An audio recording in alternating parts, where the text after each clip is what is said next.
हे जे व्हेरिफिकेशन आहे हे 3 वर्षाचंच महाविद्यालयाच्या स्तरावर होऊ शकतं, पण उर्वरित 2 वर्षाच्या बाबतीत विद्यार्थी स्वतः त्याचं ते करू शकत होता किंवा 23-24 नंतर त्या विद्यार्थ्यांनी काय केलं हे विद्यार्थी इतर आस्थापनांकडूनही घेऊ शकत होता.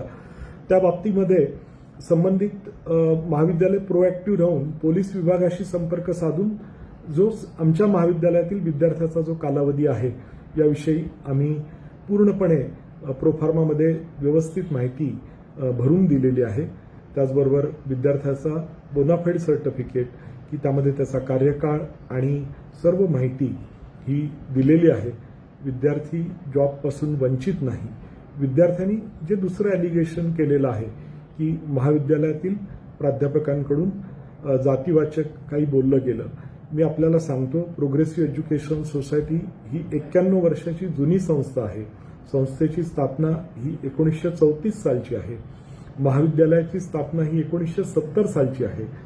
संस्था 91 वर्ष हे साजरं करते आहे, तर महाविद्यालयाला एकूण स्थापन होऊन 55 वर्ष झाली आहेत. आज संस्थेमध्ये 53,000हून जास्त विद्यार्थी शिक्षण घेत आहेत.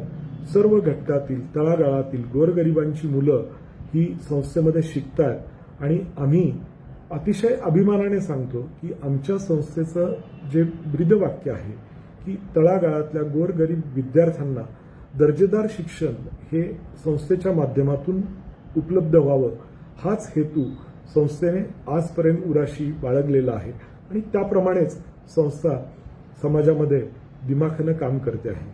आजी माजी विद्यार्थ्यांनी संस्थेचं नाव एका विशिष्ट उंचीवर नेऊन ठेवलेलं आहे आणि त्याच पद्धतीने आमचा माजी विद्यार्थी प्रेमवर्धन बिराडे हा आता एका या प्रक्रियेतून पुढे जातो आहे आणि त्याचा सुद्धा आम्हाला अभिमान आहे की या विद्यार्थ्याला आम्ही शुभेच्छा देतो. आणि महाविद्यालयाच्या बाबतीत जर म्हणाल तर कदापिही कोणत्याही कर्मचाऱ्याकडून आजही नाही भविष्यातही नाही आणि झालेलंही नाही आहे की कुणाचाही कोणत्याही बाबतीमध्ये जातीवाचक किंवा जातीचा उल्लेख हा झालेला नाही आहे याची मी तुम्हाला खात्री देतो, ग्वाही देतो. आणि आपण या विषयाचं कुणीही वेगळं भांडवल करू नये. आपण सर्वजण प्रेमवर्धन बिराडे या विद्यार्थ्याच्या पाठीशी उभे राहून लवकरात लवकर त्याला चांगला जॉब त्या कंपनीमध्ये मिळण्याच्या दृष्टीने प्रार्थना करूयात. त्याला तो जॉब मिळाल्यानंतर ही गोड बातमी त्यांनी आमच्यापर्यंत पोहोचवावी अशीच अपेक्षा मी या निमित्ताने व्यक्त करतो आणि इथं थांबतो. माझं संस्थेची भूमिका, महाविद्यालयाची भूमिका आपण ऐकून घेतलीत त्याबद्दल धन्यवाद.